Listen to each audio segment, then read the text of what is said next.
कि हमके दुल्हन बना लो ना तो दोसर लेके जाई कि चीज गोरी बढ़िया अब बेकार के चिन्ह है दोनों में से असली भटा। राजा भैया मतलब कुछ भी यार ये कोई बात थोड़ी। अरे उन्हें कहे चल अब है ना अब सुनो कि आई लव यू रानी अरे I love you Rani I love you कि हम है तोहार हमर तू रानी आई लव यू एने प्यार एनिए रहे दा ठीक बा नहीं तेके खातिर कहे लागो कि कहले रही है कि हम कुआरे में गलती तो कइले बनी कि हम कुआरे में गलती तो कइले बनी अब बाकी एक बेरी गंगा होइले बनी बाकी एक बेरी गंगा होइले बनी।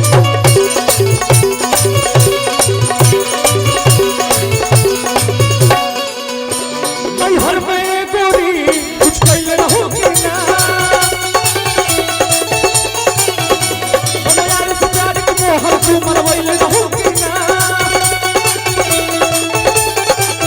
पियावा के कसम सच बोलो रानी पियावा के कसम सच बोलो रानी लइया कहला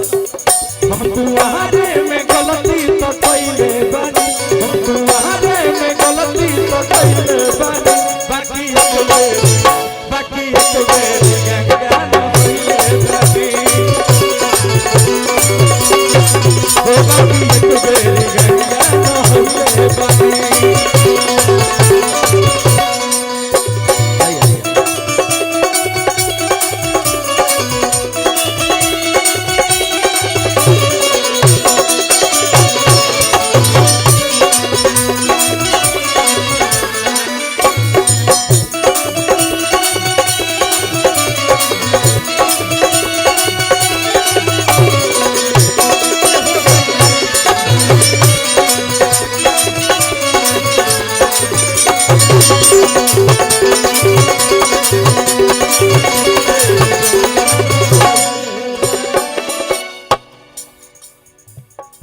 भैया अच्छा एगो और हमने गाना अभी नया नया आइल बा तनी बीच में रखा तनी आप सबके कि ए सोना आजकल काहे हो तोहर नंबर न लागे अरे भाव नहीं हमारा के बेला अब में हर के आगे तले कहो कहलस कि कह दिल प्यार हम तोहरा से सोना हमें हर हमारे ये सोचाती है।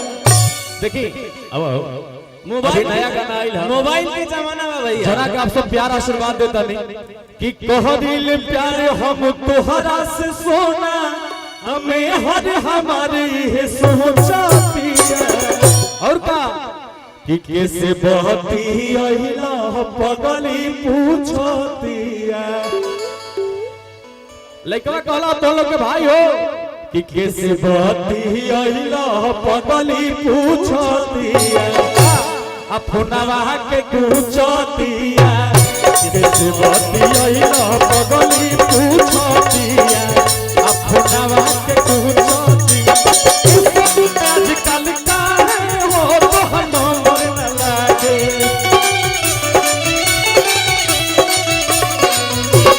भाव नहीं हमारा के बेला अब में हर के आगे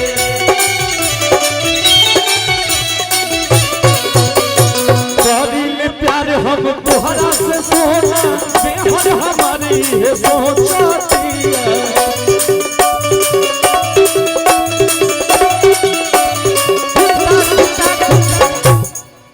कि करीले प्यार हम और तोहरा से सोना हमें हर हमारी है सोचाती है का तो कैसे बहती अहिला पगली पूछती है अपनवा के पूछती है कैसे बहती अहिला पगली पूछती है अपनवा के पूछती है।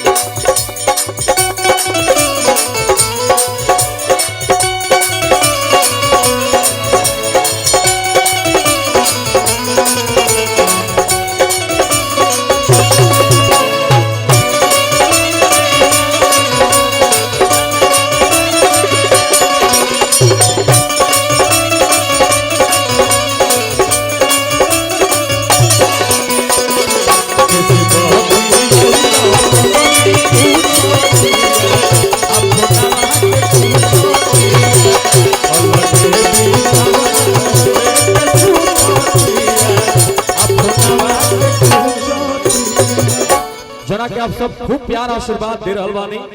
और बस यही तरह आशीर्वाद प्यार बनौले रहे। तब तक रिकॉर्डिंग को लगा दो भाई, तनी मनी डांस भी करके भैया लोग के सब तनी। अरे शंकर भैया वाह, आपका तो कोई जवाब ही नहीं है। अरे पगले अभी तक तू हमरा संग रहलू हो, अभी होने चल गइल ए आवा यस। अरे बाप रे बाप राजा भैया, कहीं ना कहीं प्रेम में नहीं है बात बुझत रहो। वो तो दिखावा खातिर बहुत कुछ करे के पड़ेला, लेकिन प्रेम में नहीं खिंचता आ कहत